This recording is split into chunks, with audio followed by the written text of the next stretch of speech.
Assalamualaikum warahmatullahi wabarakatuh. Perkenalkan, nama saya Asna, mahasiswi semester 4, Prodi Pendidikan Islam Anak Usia Dini, Fakultas Tarbiyah, Universitas Agama Islam Nusantara, Al-Azhar, Lubuk Linggau.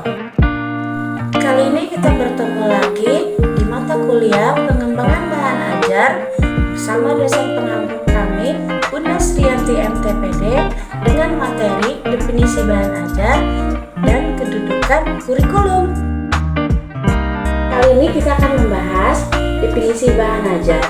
Bahan ajar adalah segala materi, sumber atau alat yang dirancang dan digunakan untuk membantu proses pembelajaran dan pengajaran.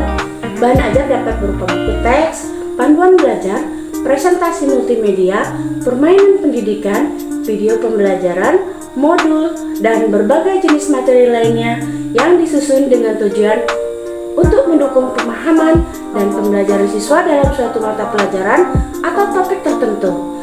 Bahan ajar biasanya disusun berdasarkan kurikulum yang berlaku dan disesuaikan dengan kebutuhan serta karakteristik peserta didik. Tujuan utama dari bahan ajar adalah membantu siswa memperoleh pengetahuan, keterampilan, dan pemahaman yang diperlukan dalam proses pendidikan. Ini kedudukan kurikulum. Kurikulum memiliki kedudukan yang sangat penting dalam sistem pendidikan. Kedudukan kurikulum dapat dijelaskan dari beberapa perspektif. 1. Sebagai pedoman pembelajaran. Kurikulum memberikan pedoman tentang apa yang harus diajarkan kepada siswa di berbagai tingkat pendidikan. Ini mencakup tujuan pembelajaran, materi pelajaran, metode pengajaran, dan penilaian hasil belajar. Sebagai arahan kebijakan pendidikan, kurikulum mencerminkan visi, misi, dan kebijakan pendidikan suatu negara atau wilayah. Hal ini dapat memperkuat nilai-nilai nasional, menyesuaikan pendidikan dengan kebutuhan masyarakat dan ekonomi, serta mempromosikan keadilan dan kesetaraan akses terhadap pendidikan. Ya, sebagai landasan pengembangan sumber daya manusia, kurikulum berperan penting dalam pembentukan sumber daya manusia yang berkualitas.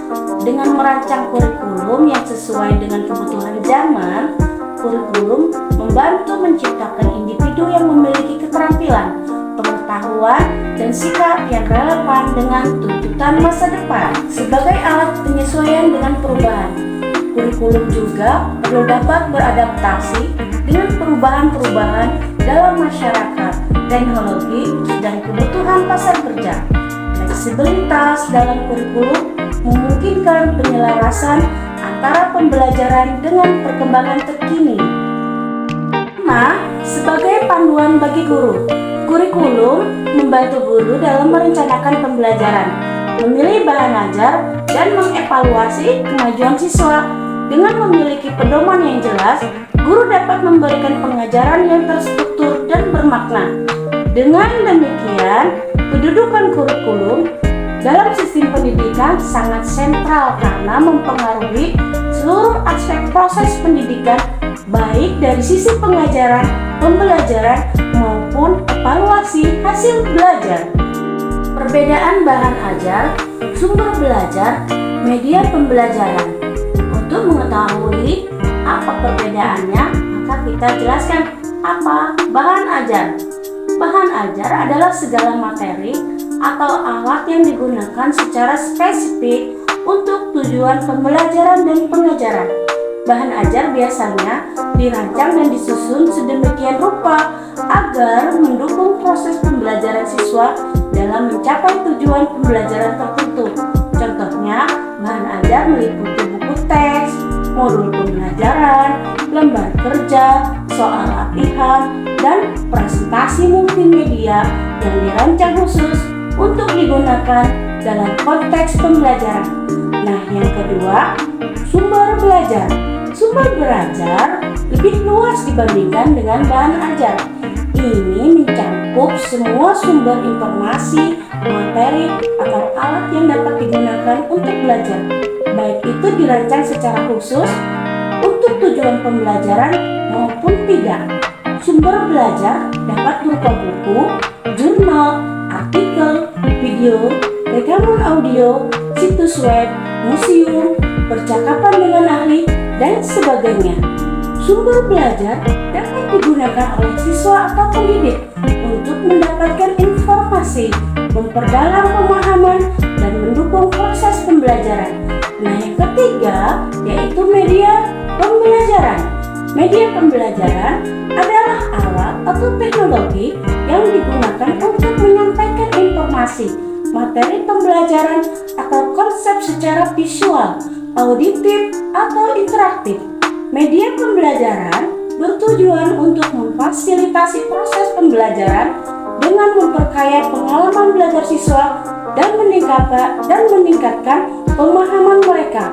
Contohnya, media pembelajaran meliputi proyektor, komputer, televisi, papan tulis interaktif, aplikasi pembelajaran, perangkat lunak pembelajaran, dan lain-lain. Dengan demikian, meskipun bahan ajar, sumber belajar, dan media pembelajaran memiliki peran yang saling terkait dalam konteks pembelajaran, masing-masing memiliki fokus dan karakteristik yang berbeda, serta dapat digunakan bersama-sama untuk mencapai tujuan pembelajaran yang diinginkan.